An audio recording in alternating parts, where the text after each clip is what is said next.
Timothy Vo.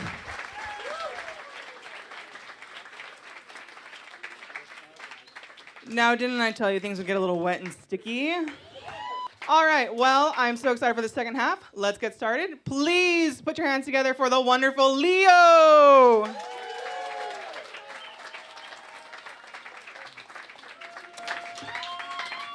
It's a sad one. I raced down to Dallas after the stroke left Dad unable to walk, bedridden and hospitalized. This piled on top of advanced Parkinson's and dementia. He needed constant monitoring, and it was clear to me and my brother Sam that this was the end. I love my father, and after years of disease stripping him of his dignity, I just wanted him to have some peace. He didn't have an easy life. He grew up with a mentally ill mother, suffered from severe depression, and buried 2 sons. But he still took care of his own mother and mine, raising 4 children, and rebuilt the butcher business my grandfather started. Yeah. He used to take me out on delivery, pushing carts filled with food donations for soup kitchens, churches, and charities. And he would cry when I left visits to fly back home. He also left me voicemails pretending to be a rabbi offering discount circumcisions. Yeah. But he would also leave simple messages telling me that he missed me, loved me, call him back, if I could find the time. And I wish I'd found more time. But now we needed to take care of him. I knew that my mother's desire to bring him home wasn't realistic, not in his state. The medical staff at the hospital agreed, and I've been discussing hospice care with his personal doctor for weeks. My brother and I visited Faith Hospice, a place they all recommended, and we thought this was the right place for him. My mother, however, couldn't even start the conversation. She repeated that she couldn't give up on him, couldn't live with herself if he went to hospice. This went on for days, talking to doctors, nurses, volunteers, family members, and she's still stonewalled. And when I asked her what the problem was on day 4, she reported that hospices just kill people and they give them morphine. Meanwhile, we were in the acute care wing during the surge of Omicron, and her indecision left us unable to move my father anywhere safer. For fuck's sake, Mom, has nothing sunk in? That is murder, and this is Texas. They don't do euthanasia. He needs medical care, not a rehab place, not at the house, and that's what a hospice gives us. She finally relented and agreed to visit. Every room opened onto a balcony where they could push my father's bed outside, where he could get the warm sunlight he'd been missing for 6 weeks. And that finally clinched it for my mother. More importantly for me, there was a dedicated nurse, so any medical crisis could be quickly addressed and he wouldn't suffer. His condition deteriorated soon after he was admitted, and there was less of him mentally every day. Finally, we reached a point where he whispered a few words in the morning, and 12 hours later, he hadn't regained consciousness. The nurses in the hospice explained that they were seeing all the nonverbal signs of pain and discomfort. And they pointed out that he had been bedridden for 5 weeks, and that just had to hurt. The emotional toll was also likely unbearable. And these nurses had the tools to give him relief, but my mother needed consent to the morphine first. Mom, what are you waiting for? Just an hour, she said. He'll let me know when he's in pain. He'll say something. I know my husband. He hasn't said anything. What is the point in gambling with this, Mom? If there's even a 5% chance he's in pain, don't we owe him some relief? Let them just give him the morphine. My mother talked about his soul and how painkillers can interfere with that. I just watched my father, his eyes open, his eyes unrecognizing. I held my tongue from unloading about my mother's religious nonsense and kept things focused on Dad. This wasn't the time for that argument. Mom, he's not going to get better. We're in a hospice. Do not deny him this. You just want to go back to California, she said, to your dog. Mom, is that really what you think of me? Someone who would casually kill his father because it was convenient?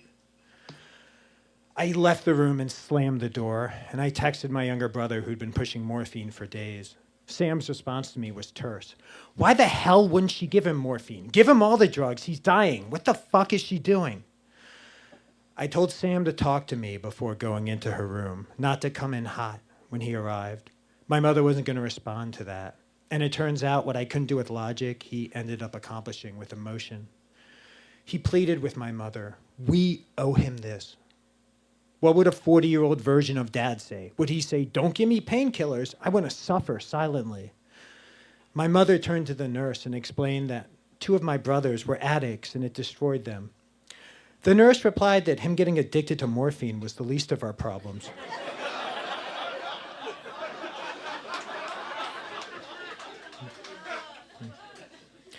I added if he had a miraculous recovery and wound up an addict, it would be the best goddamn day of our lives.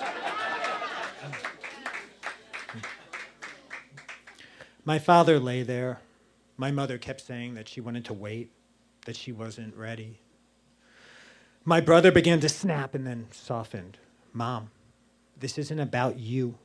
It's not about me or Leo. It's about Dad. It's about what's right for him. He's broken. His brain is broken. He's had too much trauma. That isn't him lying there. He's not coming back. I would give anything in the world to have him back, but we need to do the right thing for him. My mother pleaded, but this morning he had some of my chicken soup. Sam said, but now is now. My mother opened the dealing with death book the hospice gave us. She was ready to negotiate. Look, she said, reading the book, it says sometimes they sleep deep, but they wake up. Then wake him up. Wake him the fuck up now. My brother reminded her more gently. He's our dad. We owe him this. We owe him this. I echoed, please don't let him suffer. We owe him this. My mother paused to think. She looked at my father for a minute that lasted an eternity. Machines beeped. I nervously tapped my foot. The nurse prepped things. My mother began one more final rebuttal.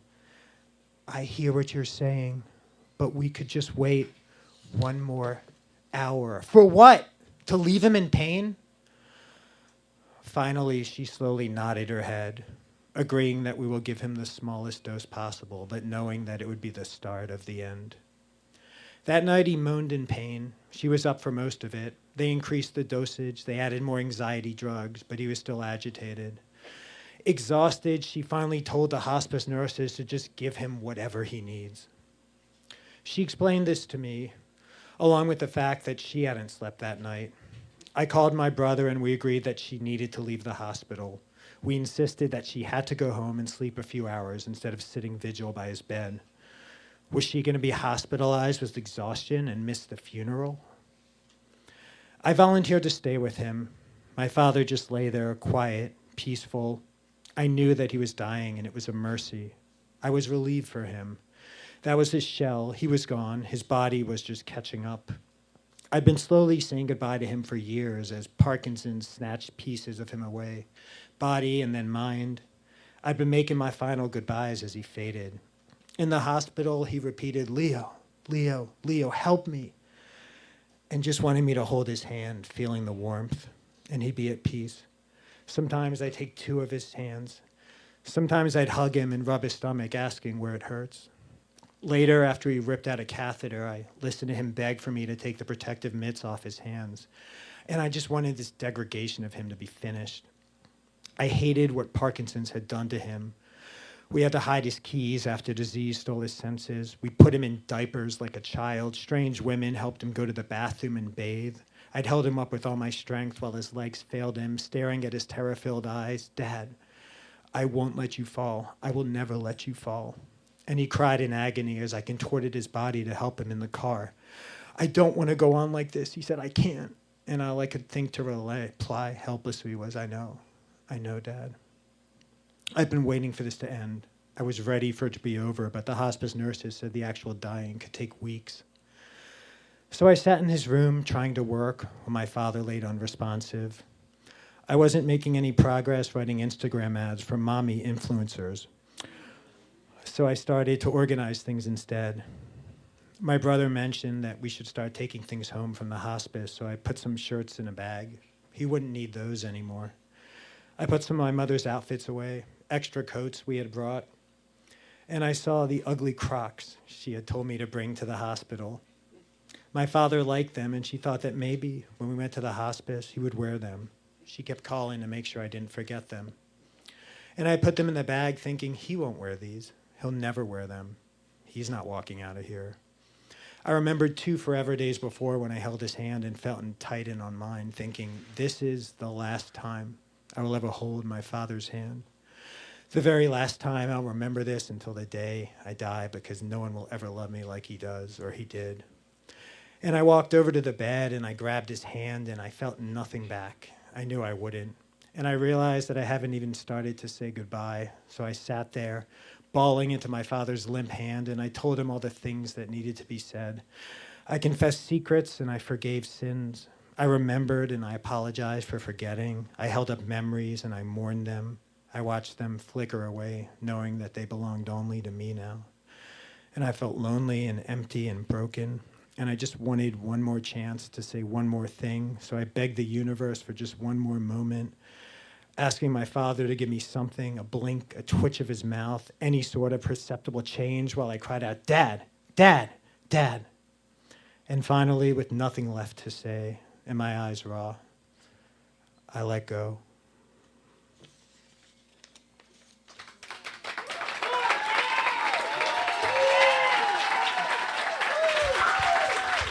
We are